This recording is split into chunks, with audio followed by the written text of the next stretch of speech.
സോന്റെ opening സീനിൽ brook അവനാണെങ്കിൽ ആ ബിൽഡിങ്ങിന്റെ മുകളിൽ നിന്ന് താഴേക്ക് അടിച്ചു വീഴും. ആ ഒരു വീഴ്ചയില് പിന്നെ അവൻ അനക്കം ഉണ്ടാവില്ല. ഫ്രാങ്കിയും റോബിനും അവർ രണ്ടുപേരും ഇപ്പൊ ബ്രൂക്കിനെ തന്നെ നോക്കി നിൽക്കുകയാണ്. അതേസമയം ഇവിടെയാണെങ്കിൽ ആ ലോല പന്നിപ്പെണ്ണ് അവള് വിടാതെ നാമിയുടെ പിന്നാലെ ഓടും. ഉസോപ്പും ചോപ്പറും ആണെങ്കിൽ അവളുടെ രണ്ട് കൊമ്പിലും അങ്ങനെ തൂങ്ങിക്കിടക്കും. പ്ലീസ് ദയവ് ചെയ്ത് അവിടെ ഒന്നും ചെയ്യരുത്. അതിന് ലോല എന്റെ ഹസ്ബൻഡിനെ ഞാൻ വിട്ടു കൊടുക്കില്ല എന്ന് പറഞ്ഞ് അതിന്റെ മുഖമിട്ട് അങ്ങനെ കുതറും. അടുത്ത നിമിഷം ചോപ്പറും ഉസോപ്പും അവർ രണ്ടുപേരും പിടിവിട്ട് താഴെ വീണു പോവാണ്. ഇവിടെ നാമിയാണെങ്കിൽ ടയർഡായി താഴെ വീഴും. ആ ഗ്യാപ്പില് ലോല അവളുടെ കത്തി അത് ഫുൾ ഫോഴ്സിൽ നീട്ടിയെടുത്ത് ആഞ്ഞു വെട്ടാൻ വരും. കത്തി ക്ലോസ് എത്തുമ്പോ നാമി അവള് വിളിച്ചു പറയും, സത്യമായിട്ടും ഞാനൊരു പെണ്ണല്ല മറിച്ച് ആണാണ്. ലോലയാണെങ്കിൽ അത് കേട്ട് ഫ്രീസ് ആവും. ലോല മാത്രമല്ല നമ്മുടെ ചോപ്പറും. എന്ത്, നമ്മുടെ നാമി അവള് ശരിക്കും ആണാണെന്നോ? Oh this is unbelievable. Nami വീണ്ടും പറയും, ഞാൻ എവിടെ വന്നു വേണമെങ്കിലും ആണയിട്ട് പറയാം ഞാനൊരാണാണെന്ന്. മാത്രമല്ല ആക്ച്വലി നീ എത്ര സുന്ദരിയാണെന്നറിയോ? നീയും അവനുമാണ് പെർഫെക്റ്റ് മാച്ച്. ഇത്രയും മാച്ചിങ് ആയിട്ടുള്ള ഒരു കപ്പിളിനെ എന്റെ ലൈഫിൽ ഇതുവരെ ഞാൻ കണ്ടിട്ടില്ല. അത് കേട്ട് നമ്മുടെ പന്നിപ്പെണ്ണ് ലോല അവള് മുഴുവനായിട്ടും ഫ്ലാറ്റ് ആവും. ലോല പറയും, എന്നെ ആരും എന്റെ ലൈഫിൽ ഇതുവരെ ഇത്രയും പ്രശംസിച്ചിട്ടില്ല. നീ ഒറ്റ ഒരാളാണ് അത് ചെയ്തത്. നാമി ക്യാഷ്വൽ ആയിട്ട് പറയും, അത് മറ്റുള്ളവർക്ക് നിന്റെ വില അറിയാഞ്ഞിട്ടാണ്. ആക്ച്വലി നീ ഒരു ചുണ്ടരി കുട്ടിയാണ്. ഇന്നു മുതൽ ഞാൻ നിന്റെ ഫ്രണ്ടാണ്. അത് കേട്ട് ലോല നാമി എന്ന് വിളിച്ച് അലറിക്കരയും. അങ്ങനെ കട്ട് ചെയ്ത അല്പസമയം കഴിയുമ്പോ ലോലയും നാമിയും അവർ രണ്ടുപേരും ഒരു ചെയറൊക്കെ ഇട്ടിരുന്ന് വമ്പൻ ഡിസ്കഷനിലാണ്. ലോല പറയും, എനിക്ക് അവനെ ഭയങ്കര ഇഷ്ടമാണ്, പക്ഷെ അവൻ എന്നെ കണ്ണിന് നേരെ കണ്ടൂടാ. ഞാൻ ഒരുപാട് കഷ്ടപ്പെട്ട് ഞങ്ങളുടെ വിവാഹത്തിന് ആവശ്യമായിട്ടുള്ള എല്ലാ കാര്യങ്ങളും റെഡിയാക്കി. ഞാൻ എത്രയൊക്കെ ശ്രമിച്ചിട്ടും അവൻ രജിസ്റ്ററിൽ മാത്രം ഒപ്പിടാൻ തയ്യാറാവുന്നില്ല. ഉടനെ നാമി പറയും, യു ആർ അൺബിലീവബിൾ. നീ ഇത്രയും വലിയ മണ്ടിയായിരുന്നോ? ആക്ച്വലി അവൻ കോൺഷ്യസ് ആയിട്ട് ഇരിക്കുമ്പോഴാണ് നിന്നെ ഇഗ്നോർ ചെയ്യുന്നതും അവോയ്ഡ് ചെയ്യുന്നതും. സോ അവൻ അൺകോൺഷ്യസ് ആവുന്ന സമയം, അതായത് അവൻ ഉറങ്ങുന്ന സമയം, ആ സമയം വരെ നീ വെയിറ്റ് ചെയ്യണം. അതിനുശേഷം ആരും അറിയാതെ അവന്റെ കൈവിരൽ വെച്ച് ആ രജിസ്റ്റർ ഫോമിൽ ഒപ്പിടിപ്പിക്കണം. അങ്ങനെയാണെങ്കിൽ എളുപ്പത്തിൽ നിനക്ക് നിന്റെ പ്ലാൻ വർക്കൗട്ട് ചെയ്യാൻ പറ്റും. അതിന് ലോല പറയും, ഞങ്ങളെല്ലാവരും സോംബീസാണ്, സോ ഞങ്ങളാരും ഉറങ്ങാറില്ല. അപ്പൊ പിന്നെ എങ്ങനെ നീ പറഞ്ഞതുപോലെ ചെയ്യാൻ കഴിയും? അതിന് നാമി പറയും, അങ്ങനെയാണെങ്കിൽ മറ്റൊന്നും നോക്കണ്ട, സ്ട്രോങ് ആയിട്ടുള്ള ഒരു സാധനം അതെടുത്ത് അവന്റെ തലയ്ക്ക് അടിക്കുക.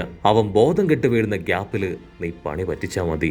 ആ ഒരു ഐഡിയ ലോലയ്ക്ക് ഭയങ്കരമായിട്ട് ഇഷ്ടാവും. ഇവിടെ ചോപ്പറും ഉസോപ്പും ആണെങ്കിൽ വായും തുറന്ന് നാമി പറയുന്നതും ചെയ്യുന്നതൊക്കെ നോക്കി നിൽക്കും. അതേസമയം നാമി അവളാണെങ്കിൽ അവളുടെ കുരുട്ട് ബുദ്ധി ഉപയോഗിക്കും. ലോല, നിനക്ക് ബുദ്ധിമുട്ടില്ലെങ്കിൽ ആ ട്രഷർ റൂം വരെ എന്നെ ഒന്ന് കൊണ്ടുപോകാമോ? എന്റെ ഒരു സാധനം അവിടെ വീണുപോയി. അതിനവൾ ക്യാഷ്വൽ ആയിട്ട് പറയും, കുഴപ്പമൊന്നുമില്ല, നീ എന്റെ ഫ്രണ്ട് അല്ലേ, ഉറപ്പായിട്ടും നിന്നെ ഞാൻ അവിടേക്ക് കൊണ്ടുപോവാം. ലോലയാണെങ്കിൽ അവിടേക്ക് പോകേണ്ട വഴി അതൊന്നൊന്നായി നാമിക്ക് പറഞ്ഞു കൊടുക്കും. അപ്പോഴായിരിക്കും വിസിബിൾ മാൻ അവൻ അതുവഴി കടന്നു വരുന്നത് നാമി കാണാ. നാമി പറയും, ലോല, ഇതാണ് പറ്റിയ സമയം. ഇപ്പൊ ഞാൻ പറഞ്ഞതുപോലെ നീ ബുദ്ധിപരമായിട്ട് കളിക്കുകയാണെങ്കിൽ അവൻ നിനക്ക് തന്നെ ഉള്ളതാണ്. അടുത്ത നിമിഷം ലോല അവളാണെങ്കിൽ ഇൻവിസിബിൾ മാന്റെ നേർക്ക് എടുത്ത് ചാടും. ഇവിടെ നാമിയാണെങ്കിൽ ഫുൾ ഹാപ്പിയായി ചോപ്പറിനെയും ഉസോപ്പിനെയും കൂട്ടി അവിടുന്ന് പോവും. കട്ട് ചെയ്ത ലൂഫി അവനെ ഒരു ബോക്സിൽ അടച്ച് ഇപ്പൊ ഒരു പ്രത്യേക സ്ഥലത്തേക്ക് കൊണ്ടുവന്നിരിക്കുകയാണ്. അപ്പൊ അവൻ കാണും അവന്റെ തൊട്ടു മുൻപിലായി ആ മെയിൻ വില്ലൻ സാക്ഷാൽ ഗക്കോ മുറിയ. അവനങ്ങനെ ഹായ് ആയിട്ട് നിൽക്കുകയാണ്. മറ്റൊരു ഭാഗത്ത് ആ ചുന്തരി പെണ്ണും സോംബീസും അവരാണെങ്കിൽ നമ്മുടെ ആൾക്കാരുടെ കപ്പൽ അരിച്ചു പെറുക്കും. പക്ഷെ അവര് കരുതിയതുപോലെ അതിൽ ഗോൾഡോ അങ്ങനെ ട്രഷർ ആയിട്ടുള്ള പ്രത്യേകിച്ച് ഒന്നും ഉണ്ടാവില്ല. കറക്റ്റ് ടൈം ഒരു വവ്വാല് ആ ചുന്തരിപ്പെണ്ണിന്റെ അടുത്തേക്ക് വരും. ആ വവ്വാല് പറയും, ഗക്കോ മുറിയ ആൾ എഴുന്നേറ്റു, ഇപ്പൊ വലിയൊരു പാർട്ടിക്ക് വേണ്ടിയുള്ള അറേഞ്ച്മെന്റ്സിലാണ്, സോ എത്രയും പെട്ടെന്ന് എല്ലാവരും അവിടേക്ക് എത്തണം. ആ 900നെ സ്പെഷ്യൽ ആയിട്ട് അവിടേക്ക് വിളിച്ചിട്ടുണ്ട്. അത് കേട്ട് അവള് അങ്ങനെ ഷോക്കായിട്ട് നിൽക്കും. ഇവിടെ ഗക്കോമുറയാണെങ്കിൽ ലൂഫിയെ നോക്കി അങ്ങനെ ഇളിച്ചു കാണിക്കും. പക്ഷെ ലൂഫിക്കാണെങ്കിൽ അവന്റെ ചിരി തീരെ ഇഷ്ടാവില്ല. നീയാണല്ലേ ആ സ്ട്രോ ഹാറ്റ് ലൂഫി, നിന്നെ കാണാനാണ് ഞാൻ ഒരുപാട് നാളായി കാത്തിരുന്നതെന്ന് പറഞ്ഞ് ഗക്കോമുറിയ അവനിപ്പോ ലൂഫിക്ക് നേരെ ഒരു ചെയറിലിരിക്കും. ഗക്കോമുറിയ പറയും, അധിക സമയമില്ല, അല്പസമയത്തിനുള്ളിൽ തന്നെ ഞാൻ നിന്നെ എന്റെ അസിസ്റ്റന്റ് ആക്കാൻ പോവാണ്. ഞാനാണ് ഫ്യൂച്ചറിലെ കിങ് ഓഫ് പൈററ്റ് എന്ന് അവൻ പറയും. അത് കേട്ട് ലൂഫി അവന് ടെൻഷനാവും. സോ എനിക്ക് കട്ട കോമ്പറ്റീഷൻ ആളുണ്ട്. പക്ഷെ കുഴപ്പമില്ല, ഇവൻ ഇവിടെ വെച്ച് തകർക്കുകയാണെങ്കിൽ ഒരാള് കോമ്പറ്റീഷനിൽ കുറഞ്ഞു കിട്ടുമെന്നൊക്കെ പറഞ്ഞ് നമ്മുടെ ലൂഫി അവനങ്ങനെ സമാധാനിച്ചിരിക്കും. അവിടുന്ന് അങ്ങനെ സൂം ചെയ്ത 900 എന്ന് പേരുള്ള ഒരു റൂം കാണിക്കും. മറ്റൊരു ഭാഗത്ത് ആ ലോല പെണ്ണ്, അവളാണെങ്കിൽ ഇൻവിസിബിൾ മാനെ അന്വേഷിച്ച് നടക്കുകയാണ്. നാമി പറഞ്ഞ ബുദ്ധി അതുപ്രകാരം അവന്റെ തലക്കടിച്ച് ബോധം കെടുത്തി എങ്ങനെയെങ്കിലും അവനെ കല്യാണം കഴിക്കണം. ആ ഒരു ഒറ്റ ലക്ഷ്യം മാത്രമാണ് ഇപ്പൊ അവൾക്ക് മുൻപിലുള്ളത്. അതേസമയം മറ്റൊരു ഭാഗത്ത് ചോപ്പറും ഉസോപ്പും നാമിയും അവർ സേഫ് ആയിട്ട് ഇപ്പൊ ആ ബിൽഡിങ്ങിലേക്ക് വരും. അപ്പൊ അവര് കാണും അവരുടെ തൊട്ട് താഴെ ആ ഇൻവിസിബിൾ മാൻ. നാമി അന്വേഷിച്ച് അവിടെ മുഴുവൻ കറങ്ങി നടക്കുകയാണ്. നാമി ആണെങ്കിൽ ചോപ്പറിനെ തൂക്കിയെടുത്ത് അവിടെയുള്ള ഒരു ബൊമ്മയ്ക്കകത്ത് കയറിയിരിക്കും. നമ്മുടെ ആൾക്കാർ കയറി ഒളിച്ചിരുന്നത് ബൊമ്മയുടെ ഉള്ളിലല്ല, മറിച്ച് ആ ചുന്ദരി പെണ്ണിന്റെ അസിസ്റ്റന്റിന്റെ ഉള്ളിലാണ്. അത് സിബ് തുറന്ന ഗ്യാപ്പില് നമ്മുടെ ആൾക്കാർ അകത്ത് കയറി സിബ് അടച്ചു. ഇൻവിസിബിൾ മാൻ ആണെങ്കിൽ വിട്ടുകൊടുക്കാതെ നമ്മുടെ ആൾക്കാർക്ക് വേണ്ടിയുള്ള അന്വേഷണത്തിലാണ്. കറക്റ്റ് ടൈം ആ ചുന്ദരി അവൾ അവിടേക്ക് വരും. അവൾ ഇൻവിസിബിൾ മാനെ കണ്ട് ഒരുപാട് ദേഷ്യപ്പെടും. നിനക്കെത്ര ധൈര്യം ഉണ്ടെങ്കിൽ എന്റെ റൂമിലേക്ക് വരും, ഇതെന്റെ റൂമാണെന്ന് നിനക്ക് അറിഞ്ഞൂടെ? അതിന് ഇൻവിസിബിൾ മാൻ പറയും, ഞാൻ 3 പേരെ അന്വേഷിച്ചാണ് ഇവിടേക്ക് വന്നത്. ഇവിടെ എത്തിയപ്പോ അവരെ കാണാനില്ല. ഉടനെ അവളുടെ അസിസ്റ്റന്റ് അതിപ്പോ എന്തോ പറയാൻ ശ്രമിക്കും. പക്ഷെ അവളാണെങ്കിൽ അതിനോട് ദേഷ്യപ്പെടും. പേടിച്ച് വരച്ച് പെണ്ടാത്തിരിക്കുകയാണ്. അവളിപ്പോ ഇൻവിസിബിൾ മാനോട് പറയും ആ 900നെ അവനെ വീണ്ടും ഇവിടേക്ക് കൊണ്ടുവരാൻ പോവാണ്. ഇവിടെ അസിസ്റ്റന്റ് ആണെങ്കിൽ അതിന്റെ ബോഡിയിൽ പതിയെ തപ്പി നോക്കും. എന്തോ ഒരു ഭാരം അവന് കൂടുതലായിട്ട് അനുഭവപ്പെടും. അതേസമയം നമ്മുടെ 3 ആശാന്മാര് അവർ ശ്വാസമൊക്കെ മുറുക്കി പിടിച്ച് അതിനുള്ളിൽ ഇരിക്കുവാണ്. അപ്പ കടവാവല് അതങ്ങനെ പറന്നു വന്ന് പറയും, ഐലാൻഡിലേക്ക് വീണ്ടും ഇപ്പൊ ഒരു ഹമ്മിങ് സ്ക്വാഡ്സ്മാൻ കൂടെ എത്തിയിട്ടുണ്ട്. കട്ട് ചെയ്താ ഇവിടെ ആ ബ്രൂക്ക് അവൻ താഴെ വീണ് കിടക്കുകയാണ്. ഫ്രാങ്കിക്കാണെങ്കിൽ അവനെ രക്ഷിക്കണമെന്ന് ആഗ്രഹമുണ്ട്. അവൻ അതിനുവേണ്ടി ശ്രമിക്കുമ്പോഴേക്കും ആ സ്പൈഡർ അതാണെങ്കിൽ പതിയെ മുകളിലേക്ക് കയറി വരികയാണ്. ഉടനെ ഫ്രാങ്കി പറയും, ഈ ഒരു സ്പൈഡർ അതിനെ തകർത്താൽ മാത്രമേ നമുക്ക് എന്തെങ്കിലും ചെയ്യാൻ കഴിയൂ. അവനുടനെ അവന്റെ നുഞ്ചാക്കെടുത്ത് ഫൈറ്റ് ചെയ്യാൻ റെഡിയാവും. സ്പൈഡർ ആണെങ്കിൽ വീണ്ടും വെബുകള് നമ്മുടെ ആൾക്കാർക്ക് നേരെ അറഞ്ചം പൊറഞ്ചം വിടുകയാണ്. അത് കണ്ട് റോബിൻ അവളുടെ കൈ വെച്ച് ആ സ്പൈഡറിന്റെ കണ്ണില് ആഞ്ഞിട്ടിക്കും. വേദന താങ്ങാൻ കഴിയാതെ അത് കണ്ണു തരുമോ.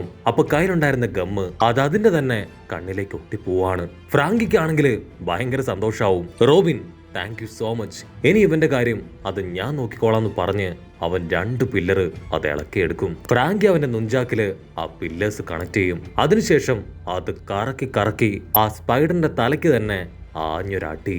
ചോര തുടുമ്പി ആ സ്പൈഡർ താഴേക്ക് വീഴും. ഫ്രാങ്കിക്കാണെങ്കിൽ അവന്റെ കലി അടങ്ങില്ല. അറഞ്ചം പൊറഞ്ചം അവൻ ആ നുഞ്ചാക്ക് ഉപയോഗിച്ച് സ്പൈഡറിനെ ആഞ്ഞടിക്കുകയാണ്. അവൻ നിലവിളിക്കും. പക്ഷെ അവസാനം അവൻ ഒരു വിധത്തിൽ കഷ്ടപ്പെട്ട് ബുദ്ധിമുട്ടി ആ നുഞ്ചാക്ക് അതവന്റെ വെബ് വെച്ച് അങ്ങനെ ലോക്ക് ചെയ്യും. അതിന് ഫ്രാങ്കി അവന്റെ കയ്യിലുള്ള പീരങ്കി അതുപയോഗിച്ച് അതിനെ ഷൂട്ട് ചെയ്യും. പുകയൊക്കെ പടർന്ന് കത്തിക്കരിഞ്ഞ് അത് താഴെ വീഴുമ്പോഴായിരിക്കും മറ്റൊരു വമ്പൻ ട്വിസ്റ്റ്. എലികൾ പോലുള്ള കുറെ ചെറിയ സ്പൈഡറുകൾ അവറ്റകളെല്ലാം ചേർന്ന് ഒരുപാട് വെബ് ഉപയോഗിച്ച് റോബിനെ ലോക്ക് ചെയ്തിരിക്കുകയാണ്.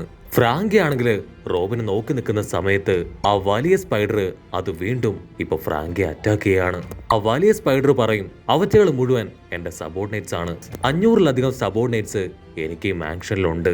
ആക്ച്വലി ഇവറ്റകളാണ് സാഞ്ചിയെയും സോറോയെയും ലൂഫിയെയും അവരുടെ വെബ് വെച്ച് പിടിച്ചത്. ഒട്ടും ശബ്ദം ഉണ്ടാക്കാതെ സഞ്ചരിക്കാനും അതുപോലെ തന്നെ വളരെ സ്ട്രോങ് ആയിട്ടുള്ള വെബ് വെച്ച് ഈസി ആയിട്ട് ഓപ്പണൻസിനെ പിടിക്കാനും ഇവറ്റകൾക്ക് സാധിക്കും. സ്പൈഡർ അങ്ങനെ സ്റ്റോറി പറയുമ്പോഴായിരിക്കും ആരോ പാടുന്നൊരു സൗണ്ട് അവരിപ്പോ കേൾക്കുക. അവര് മാത്രമല്ല, ആ മാൻഷൻ മുഴുവൻ ആരോ പാടുന്ന ശബ്ദം അങ്ങനെ മുഴങ്ങി നിൽക്കും. പാട്ട് പാടിയത് മറ്റാരുമല്ല, സാക്ഷാൽ നമ്മുടെ ബ്രൂക്ക്. അവനിപ്പോ ഹായ് ആയിട്ട് നമ്മുടെ ആൾക്കാരുടെ അടുത്തേക്ക് നടന്നു വരികയാണ്. സ്പൈഡറിനാണെങ്കിൽ അവന്റെ ദേഷ്യം സഹിക്കാൻ കഴിയില്ല. അവൻ ഫുൾ കലിപ്പില് ഇപ്പോ ബ്രൂക്കിനോട് ദേഷ്യപ്പെടാൻ തുടങ്ങും. അതിന് ബ്രൂക്ക് അവനാണെങ്കിൽ അവന്റെ സ്ക്വാഡ് എടുത്ത് അതിന്റെ ഒറയിലേക്ക് ഇടും. അവനത് ഒറയിലേക്ക് ഇടേണ്ട താമസം ആ സ്പൈഡറിന്റെ ബോഡി അത് 2ആയി അങ്ങനെ വെട്ടിപ്പിളർന്നു പോവാണ്. അത് കണ്ട് റോബിനും ഫ്രാങ്കിയും അവർ 2 പേര് ഷോക്കാവുന്നതോട് കൂടെ ഈ ഒരു എപ്പിസോഡും അവസാനിക്കുന്നു. എപ്പിസോഡ് ഇഷ്ടപ്പെടുകയാണെങ്കിൽ തീർച്ചയായിട്ടും ലൈക്ക് ചെയ്യാനും കമന്റ് ചെയ്യാനും ഷെയർ ചെയ്യാനും മറക്കല്ലേ. അടുത്തൊരു അടിപൊളി എപ്പിസോഡുമായിട്ട് കാണുന്നവരെ it's me with Mallu episode.